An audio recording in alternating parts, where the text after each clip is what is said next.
welcome back, and welcome back. Today we are going to make delicious crescent taco rings. We're going to use some water, 2 cans of the crescent rolls. Let's see if you can see the size on there. Just a regular can of crescent rolls, okay? We're going to use 2 of those. Pound of ground beef, some Fiesta cheese, but any cheese you want to use will do. Just the same with the taco seasoning. Any one you want to use. Quick, simple, and easy. Here's your ingredients. Let's get cooking. All right, the first thing we're going to go ahead and do is brown up this ground beef. And this should take anywhere from 7 to 10 minutes depending on your stove. And I'm cooking it on a medium heat. I'm not going to add any additional seasonings to this. This is all I'm going to do. I'm going to brown this up. And as soon as it's browned up, I'll come right back. All right, now that that meat is good and browned, we're going to go in with that taco seasoning package, which is, again, why I'm not adding any more seasoning to this. I'm going to let the flavors of the taco seasoning do what it do. Then I'm going to go in with about 1/4 of a cup of water. And then I'm just going to let this marinate in all those juices. Let those flavors take on one another. Become the best of friends. And I'm just going to let this go for about 5 minutes. Okay? That should be enough time for all that flavor to get in there and some of that water to evaporate. Okay? So that's what we're going to do. And I'll see you back in 5 minutes. Okay, this is what it looks like. And now we've got to let it cool down before we put it on that crescent dough. Okay? So I'm going to let this cool down for about 30 minutes and then I'll be back. Okay, our meat has been cooling down for 30 minutes. I put it in the refrigerator. We want it to cool down because it kind of messed with the dough a little bit if it's hot. So you've got to give it cool down period, okay? And then we're going to go in with about, I would say about 1 cup of cheese. I'm going to just mix it in. You can absolutely put it on top, but I'm going to mix mine in with the meat. I just like it better that way. But like I said, there is no wrong way to do it. However you want to do it. You can add black beans, corn. You can make this super, super delicious. I mean, there's so many ways to just this up a different way. There is no wrong way. You can add all kinds of stuff to this. Olives, anything you want. Okay? So now I'm going to get that dough out the refrigerator because you got to keep it cooled. You don't want to bring it out until you're ready to use it. So I'm going to go get it and I'll be right back. Okay, so the first thing I'm going to do is go ahead and separate these so that when we're moving, we can just keep moving.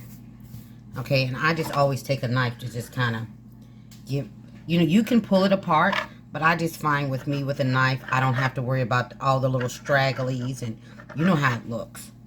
So I'm just going to take a knife and just kind of go along here and get it just cut up real good. All right, so that it'll be ready for me when I'm ready to go here in just a second. Okay, I'm going to move it out the way and do the same thing with the next one. And like I said, that way they'll be ready for us. And I don't have to sit up here and cut them apart as we go. So I'm just going to cut the next one. I'll be right back. Okay, and what we're going to do is real easy. You put the wider part inward. I'm just kind of hanging it over a little bit. You see that? Over my pizza pan, just a little bit. And you want to overlap it just a little bit. And we're going to go all the way around doing just that. Overlapping it just a little bit. Because this is where we're going to put, you don't overlap it too much. Because that's where we're going to put our meat at. Okay, so you want to just go through, overlapping her. See, it's easier when I put the bowl in the middle. Because then I have a little base. But that's okay, we're going to just keep going. Alright.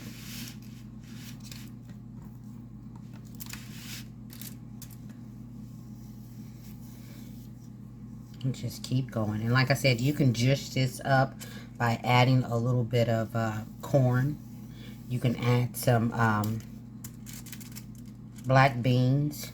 You can add whatever you want to. This dish is very, very, very versatile. Okay? There is no wrong way. And there we go. I'll be right back. Let me get the meat. Alright, and then we just take that meat and we just go all the way around the bottom part of this. It may get a little sloppy, but we'll pick some of that up as soon as we're done going around.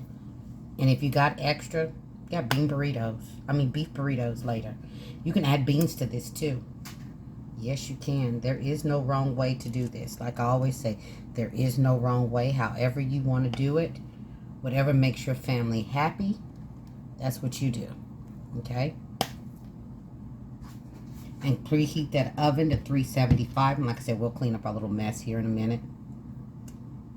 You could always use your fingers. It'll probably do it better. Okay?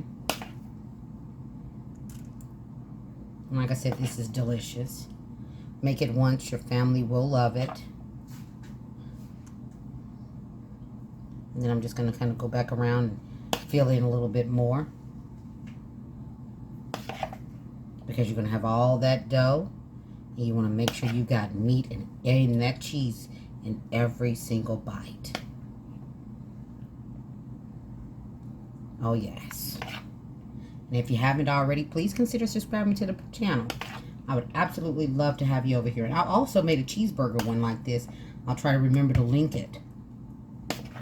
A little cheeseburger ring. And it was amazing. And then, okay, I'm going to put a little bit more here. Okay. There we go. Mush it down a little bit. Lets me see where I need to put a few more spots.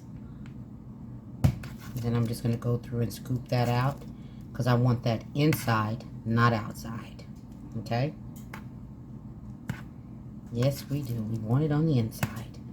And then the rest of this is real easy. You just lift it up and tuck it a little bit. Lift it up, tuck it just a little bit. Okay? And go all the way around, just tucking her in just a little bit. Okay? Tuck it in. Like I said, go all the way around, tuck her in. Because that dough, you know, you can always cut it off, but it's so much better if you tuck it in. Even if you have to lift it up a little bit like that. Just get her tucked in, okay? And yeah, we didn't get every little piece of meat, every little piece of cheese. And you know what? That's okay. If you have a little spillage under there, it'll be just fine. But just make sure you tuck that dough. Tuck it up underneath it. We don't need her out and looking at us. We want her in there. Okay? So I'm just going to continue to go around, and I'll be right back. Alright, she's all tucked in. Okay? And I'm just going to go into the oven, 350, and she'll be done. See you in about 15 minutes. I said 350. 375, anywhere from 10 to 15 minutes depending on your oven. Okay? I'll be back. Alright, there she is fresh out of the oven. We're going to put her on her plate, dress her up, and let you see what she looks like. Yum, yum, look at that. I'll be back. And there she is. Things made easy with Gigi. All day, every day. Please like, subscribe, and feel free to share. Everybody be blessed and stay safe. Know that you'll see Gigi on the next one. Take care, you guys.